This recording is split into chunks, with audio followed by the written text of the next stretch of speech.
We are back! Today, we're talking about if competition is necessary in Brazilian Jiu-Jitsu. Guys, this is Black Belt Tips, and we will see you in a minute.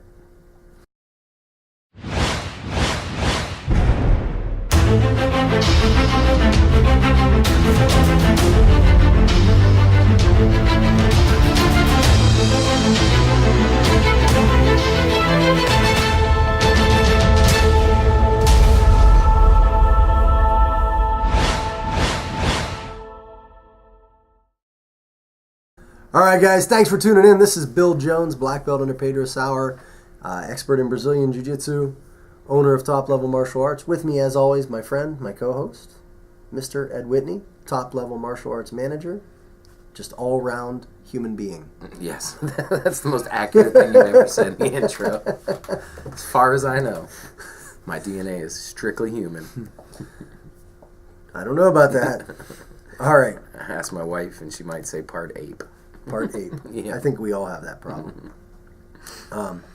Anyway, so today we were getting kind of like a controversial subject. You know, I mean, some people really have really hardcore views on this subject, and but it's something that I think is important to talk about, and it's whether or not you have to compete in Brazilian Jiu-Jitsu.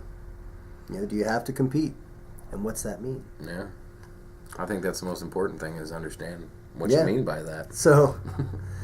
You know, I asked Ed earlier, I said, you know, do you ever compete in Brazilian Jiu-Jitsu? And he's like, no. And I was like, oh, okay. And then we'll talk about the rest in a minute. Yeah. So, you know, before we can really go into this, you know, we have to talk about what is competition. What does that mean? And really, it's like anytime you have one human being and another human being going head-to-head in some way, you know, to each one trying to get a desired outcome that is pretty much opposite of the others, that's a competition. Fair enough. You know, if you and I both decide to run from, you know, Front Street to Second Street, and we both want to be the first one to reach the goal, that's a competition, right? Yeah. So, you know, that's really what it's going into, is do you compete in Brazilian Jiu-Jitsu? And a lot of people are gonna say, you know what, you have to go to, you know, this tournament or that tournament. You have to play by these rules or those rules. You know, you have to win these points or those points, and you have to do it on a regular basis. Otherwise, you know, you don't prove your jiu-jitsu. And so let's talk about that. There's a number of reasons why I think people wouldn't go to a Brazilian Jiu-Jitsu competition. Some people hate the rule system. And you know, you guys know how it is. You got point systems and advantages, and quite honestly, it's just a little bit confusing sometimes. You know, and then on top of that, you've got you know, the type of person who's going. You know, some people literally can't risk getting hurt. You know, because you know they're the sole provider for their family, or you know, so whatever it is, maybe they're the face of a company. You know, not my company. Your company. Clearly, this face don't matter. But you know, these things matter. You know, if you have someone who's an attorney or a CEO, they can't be going to work with black eyes, broken arms, you know, things like that. And the more you go to a competition, the more those things are likely to happen. You know, you are much more likely to get injured in a competition where you're with someone who doesn't know you and also probably doesn't care about your well-being, as opposed to training in the academy where you know the people, you understand each other's goals, and you care. Yeah. Right? So when you do these things, when you go to a competition, you know, you always have to take that stuff into consideration, you know, that, you know, injuries happen, the adrenaline is flowing, you know, things move just a little bit faster in competition. I have never been to a competition and been tapped out and not injured. And I don't feel that any one of those people were trying to injure me. Yeah, it's just they had to move fast because I was moving fast, and the arm got locked out quicker than you expect. You tap, and they let go. But it's still, damage is done. Yeah, the damage is done, and it just comes on that much quicker. Because they're not going to put it on real slow and say, is he going to tap? Is he going to tap? Is he going to tap? Because they put it on real slow, I escape. You know? You might win. Yeah, I might win. and their job is to win, right? That's why you go to one of these things. So a lot of people really, really, really say that they avoid competition. They don't want to compete. And you know what? I say that's fine. Okay. You don't have to drive to 50 miles away and go in and compete against these people you've never met. Will that make you better? Yeah, I think it will. Yeah. I think it'll elevate your jiu-jitsu no matter what. People who compete definitely, in my mind, get better than people who don't. And the reason is you put it out there on the line. You're gonna every competition I've been to, I've felt like I've got a month's worth of jiu-jitsu in that couple hour period. Really? Yeah. What are your thoughts on this so far? I tend to agree with everything you say, mainly because I find most humans do. Yeah, mainly because you're my expert on these things. You're the guy I ask these questions, so I'm kind of deferring to you more on these things. So, have you ever gone to a competition? I only had one planned. Okay. And then I had some health issues immediately before it, so I ended up not being able to go. But no, other than that, no. No? Why not? Other than the one where you had the health issues. I'd never made it a priority. Okay. And frankly, I don't know that I knew there was benefit to it, but honestly, listening to what you're saying now, I might reevaluate that stance, I think there's a lot of benefit to it. But here's something else to consider. How many kids you got? 4. 4. It's a lot. Yeah. Busy. Yeah, my son's done competitions. Yeah. Yeah, and he's got a lot out of it. Yeah. Yeah, so. So what happens if you get injured and you can't work? That's going to be a problem. Right? You got to be on the mat teaching every night. Yeah, I actually have to take that into account with every role I have. Yeah. And that's a big deal. It is. And it definitely slows people down. Let me say it another way. Most martial artists, and we'll say Brazilian Jiu-Jitsu martial artists, who compete regularly, and this is most, not all. There are some exceptions, and I could argue the business reasons all day, but once they start teaching on a regular basis in an academy, have to quit competition almost immediately. Really? Because there is a lot of work that goes into it, and they find that they don't have the time to train properly to compete. And they also find that they are now dependent upon to be there. So if you're dependent upon to be, at the academy every day from, let's say, 11 to 9, and you're going to teach a lot of classes and then do some behind-the-scenes work, when you suddenly can't do that, or you have to go away for, a week because you're going to do a competition out in California or whatever, that's tough on the business. It's tough on the people who are depending on you. It's tough on your clientele, and it's tough to succeed as a business that way. And so, those are things to take into account, even for someone like you who does jiu-jitsu for a living. Yeah. Does that mean you can't get good at jiu-jitsu? Probably not. No. I like to think it doesn't mean that at all.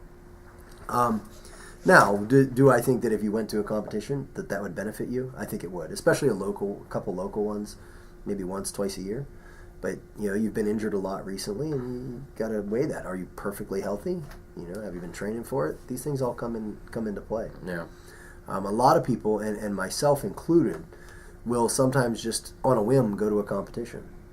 And that's okay, but just understand that people who do competitions regularly, on the reg, are going to probably beat you. Yeah. Not only because they understand the rule sets better, they understand the things that you can get away with and can't get away with, like where you can bend the rules, right? Where the rules maybe just a little bit bent and you're not sure, there's a gray area. They're going to know that better. Yeah. They're going to know the little tricks. I was in a competition once and a guy did a move in a certain location, and I was like, why did you do that there? It seemed like your odds of hitting it were low. And he said, well, I knew I was near the boundary, so if I got it, I'd get my points, and if I didn't get it, I'd be out of bounds, and there's nothing you could do. And I was like, oh, that's sneaky. And that's something I don't think of because I don't compete that often. Yeah. I just don't. And another aspect of that is, once I became a teacher, I felt obligated to, my concern became other people and getting them better as much as getting myself better. Like, I still need to get better myself so I can be better for them. Does that make sense? Yep. Yeah. Yeah, and that's why you got me, right? Yeah. So that's my job. Make you better. I have that benefit. So, let's go back to the main thing then. What is competition? If we can determine what competition is, then maybe we can look at this in a different way. Okay. You know, because I do believe that competition is 100% necessary to get better in jiu-jitsu, but I don't believe that means that you have to drive out to some place with a bunch of people you don't know. Certainly, I think that's a different level of competition, and I think that level of competition will make you even better. Yeah.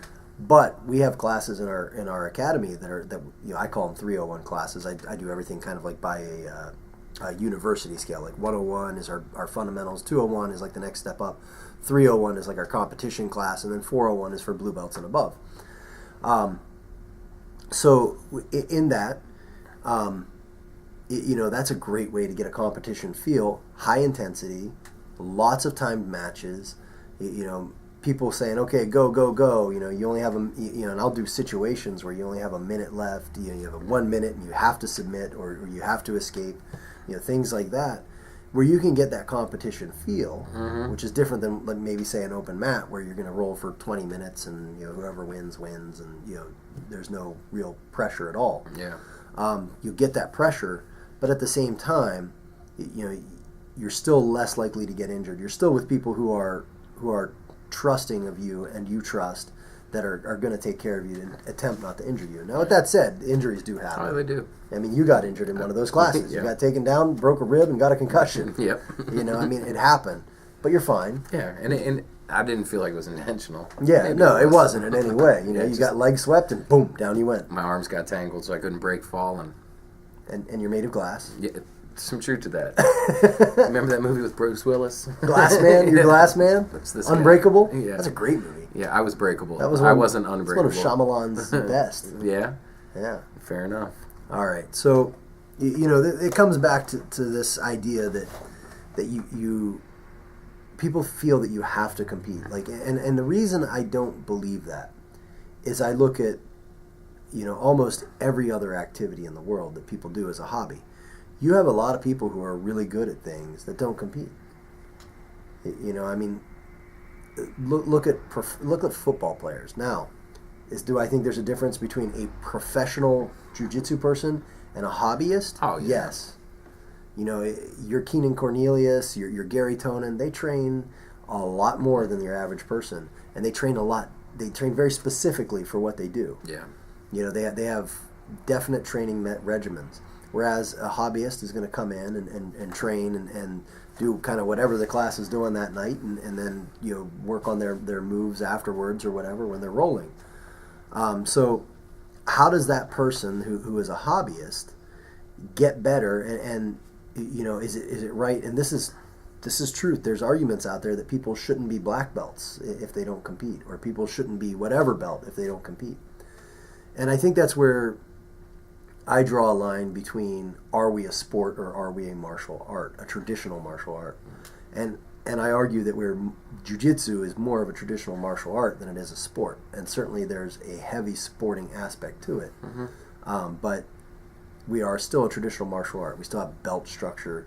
We still have saho or etiquette that people are expected to follow. Things like bowing at the beginning of class, shaking hands. What do you do before every match? Boom, right? That's etiquette. Yeah.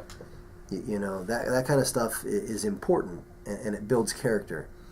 And then you're still competing. Yeah.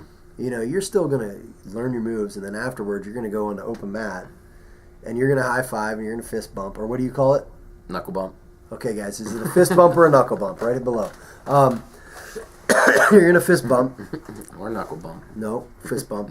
And then you're going to, go and you're going to see who wins. Yeah. And sometimes you do that in a cooperative way where okay, I need to work on these moves, and they, so they get into the position, and when you get there, they kind of let you do your move. And then a lot of times you don't. Most of the time. Most of the time you're like, all right, let's see what happens here, If it's a guy similar rank, it's on. He's trying to win. It's on, right? Yeah. And so there's competition there, and certainly enough to meet the goals of what I would say are the average person. Okay. And what is that goal? Generally, those goals are weight loss, and we've talked about this. Yeah, before. we had another episode. Weight loss, confidence building, self-defense, and stress relief. That's why, whether you like competition or not, whether you're a heavy competitor or not, You don't have to like those things, but that is why most people train jiu-jitsu. That's what they're looking for. And so when you train in the academy, you still compete, and you still get those needs fulfilled. You can still drop weight. You can still feel better. And it's funny because I see videos all the time of like, and it's become popular now with little kids. There's a video rolling, and it's an awesome video to watch. I don't mean to take anything away from the little girl in it. It's this little blonde girl just rolling people up at this tournament. Okay. She utterly murders like 5 little boys, and it's Okay. great. I would love that to be my daughter one day. Yeah. But what I want to see is all the other kids in the academy. What are they doing? Because they probably don't look as good as that little girl. That's the rarity. You know what I mean? That's the everything's this bell-shaped curve. She's out at the far end of the curve. You know what I mean? And that's what you see in competitions more, are those people who are out at the far end of the curve. How do you serve the people in the middle? Yeah. That's what I care about. So I'm going to turn this around on you a little bit. Yeah. So are you saying you think open mat is a necessity? Yes. Yes. Well, we call it open mat. Okay. Some people roll during regular class. Some people roll during open mat. Okay. Whatever you call it. Yes, I do feel that open mat is a necessity. That live competing sparring. Yeah. Okay. Yeah, I think you really need to get really good and to overall achieve your goals over time. Okay. Now, with that said, if you have someone who's old enough, what does open mat mean to them? If I'm 60 years old, do I need to be rolling with a 20-year-old? No. Depends on my goal. No. If my goal is really solid self-defense, it may not hurt every once in a while to roll with someone younger, as long as you can trust them. Yeah, it's got to be. You know what I mean? Because your reflexes are going to be slower. Everything's going to be a little slower, and you're going to have to be more skilled over time to deal with that. But for the most part, for them, open mat could be drilling a set of sequences that go in order. Open or rolling can be rolling with an instructor who you trust. You know what I mean? So you still get that randomness to the work, but it's still in a safe way. Yeah. But yeah, I feel it's 100% necessary. Okay. So in that, based on my definition of competition, is competition in jiu-jitsu necessary? Absolutely. Okay. Absolutely. And I think it's what sets us apart from nearly every other martial art on earth. It's the reason that Royce Gracie was able to walk in and dominate UFC 1, 2, and 4 and win like that, because he competed on a regular basis. He was tested on a regular basis. Yeah, just for the record, he would have dominated 3 also, but he got injured. Yeah. Yeah, so. Not taking anything away from the man. The man's the reason we're training jiu-jitsu. Royce Gracie fan here. Good. Join the club. Yeah. But, it's absolutely necessary. Now, as I said earlier, I don't think that means that, I have attorneys and CEOs and doctors who train here. Do I think they have to, on a regular basis, drive out and test themselves against people who compete on a regular basis? No, I don't think that is necessary. What else you got on that? What else you want to ask me about that, Ed? I see it. No. I see your brain working. I'm absorbing. Unfortunately, in this one, I'm as much of an audience member as I am a contributor. Oh, wow. Yeah. Nice. This is stuff that's important to my life as well, Yeah, I for take sure. jiu-jitsu seriously. I really do, so. So based on what you've heard me say today, like what would be something that you want to do more of, or change in the way, if anything, change in the way you're training, or what your thoughts on jiu-jitsu are? The only thing I've taken away is that I think I might do a couple of these tournaments, prepare myself ahead of time and just get the experience, Yeah, and I think the key there is what you said, prepare yourself ahead of time. Yeah. Make sure that you get in shape for it, and that you're at the weight you want to be, and that it makes sense, the timing makes sense for you, things like that. Yeah. And there's a lot of great tournaments. For anybody who's watching from out of state, we're in Ohio. There's a lot of great tournaments that come through here. I'm not going to just talk about just one, but I highly recommend it. From time to time. The last tournament I was in, man, I got dominated. It was just really bad for me. Do you feel like you got something from it, though? Oh, absolutely. Yeah? Yeah. There you go. Yeah, I mean, it changed the strategy I'm going to use dramatically, because it was all about the strategy. Mm-hmm. At the high level, generally the first person to hit their first move is going to win. Mm. You know what I mean? And I let both both my competitors hit their first move, and they weren't even for points. It was just they got to own the position, and once they get to own the position, they're dictating the fight. And at the black belt level, it's too much to overcome. Yeah, it's for me it was. Yeah, I won't say for everybody. You can. Yeah. But when you're not training for it on a regular basis, when you're not thinking about it on a regular basis like that, you've got to have the strategy in your head too. Yeah. I went in there trying to take a bunch of people down, and I'm not a takedown specialist. What was I thinking? And so what happened was, one, I tried to take down and failed, and ended up pulling bottom side control. That's rough. Yeah. Yep. But it's what happened. I'm not gonna. Gotta own it, man. And the other one, I went to play stand up. He pulled guard, and this is a guy who's 6'4". Why in my mind I thought that he was going to do anything other than pull guard, I don't know. I look at it now and I'm like, why would I even think he was going to try to stand up with me? And if I was paying attention, I could have got 2 easy points off of him pulling guard. You just tap the knee as he goes down. I get my points. So, it could have been very different had I been thinking about the strategy. Yeah. But I didn't, so I lost. So those are the things to look at. But I do 100% believe, and I said this earlier, and I want to kind of expand upon it. Every competition I've been to, including that one where I got dominated, I feel that I've gotten a month's worth of understanding out of. And what I mean by that is, you go to jiu-jitsu, and generally, everything you do is dictated by whoever's running the class, right? So you go in, and maybe we're working on, what's your least favorite thing? It used to be elbow escape, but I'm kind of getting good at it now. Okay. I don't really have a least favorite. Whatever. Maybe it's a move you never use. Arm bars, whatever. Okay. Okay. You're a triangle guy. Yeah, I like triangles. But maybe they're working cross chokes. Okay. You're like, okay, I'll get better at my cross choke. But even though you're actively training in the class, it doesn't necessarily immediately in your brain connect to what you do in your game, your jiu-jitsu style. And so you don't train it the same way. Does that make sense? It does. But when you get beat or when you win at a tournament, you are definitely in that moment learning something exactly about your style that is 100% relatable to what you're doing. Yeah, whether it's a flaw or a positive, So I could look at it and I could say the takedown attempt that I tried, I know exactly what I did wrong, and probably won't do it again.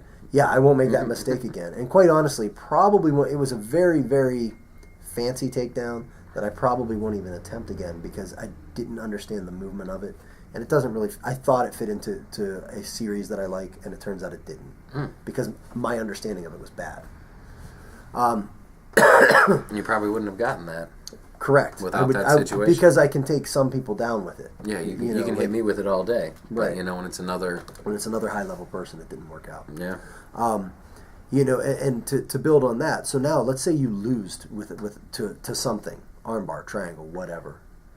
You're going to remember that much better than what you're going to remember that I taught you last night in class. And when I say, hey, are there any questions, you're going to come up to me and say, hey, in this tournament, this situation happened. What do I do about it? Yeah. And you're going to remember that way better and drill that way more than anything that hasn't affected you, right? Like if we're doing like De La Riva guard counters and you've never experienced De La Riva guard, it's interesting, but you ultimately don't care. This doesn't really fit into my game. Yeah, you're not going to care until someone starts hitting you with De La Riva guard and sweeping you from there, and then you're going to say, oh, you know what? Those counters I learned, I better start drilling those.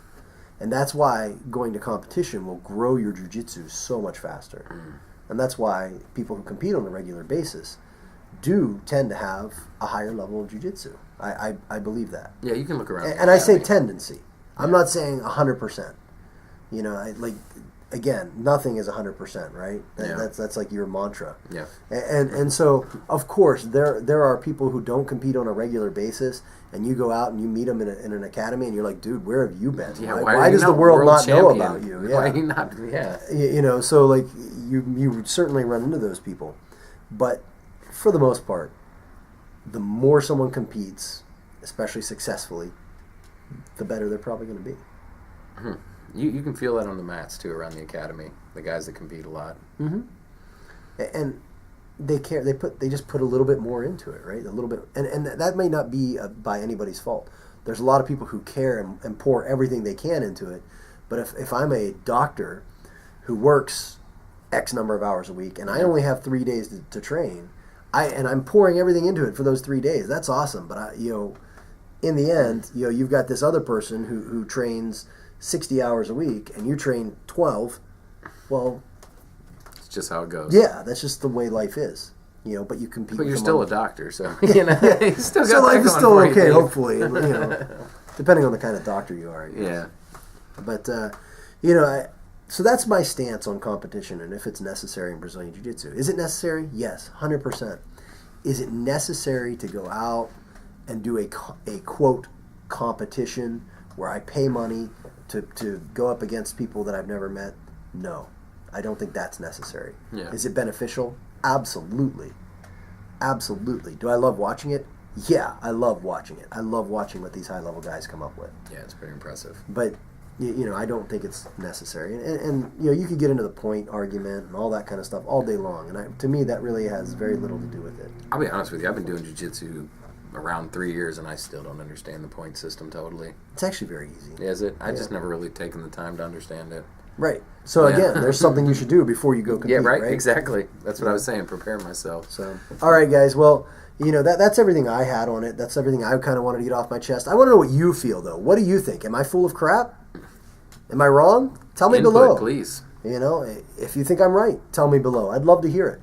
So I think one of the things we're going to talk about next time is self-defense in Brazilian Jiu-Jitsu and what that really means. That's good. Because I think that is something that gets so misinterpreted all the time, and I want to talk about it. And it goes hand in hand with this competition discussion because they tend to be kind of different. Yeah, you're either competition or you're self-defense, right? That's the way it is. I don't know about that. Yeah, we'll find out next time. All right, guys, thank you for watching. This is Black Belt Tips. I'm Bill Jones. This is Ed Whitney. We're out. Thank you very much. They call it kata? Oh, kata, yeah. Okay. Kata dancing. I was not necessarily a big fan of that. It was hard to make the connection between how that would work in self-defense and does that make sense? Yeah, it does. And it actually gets into a point that I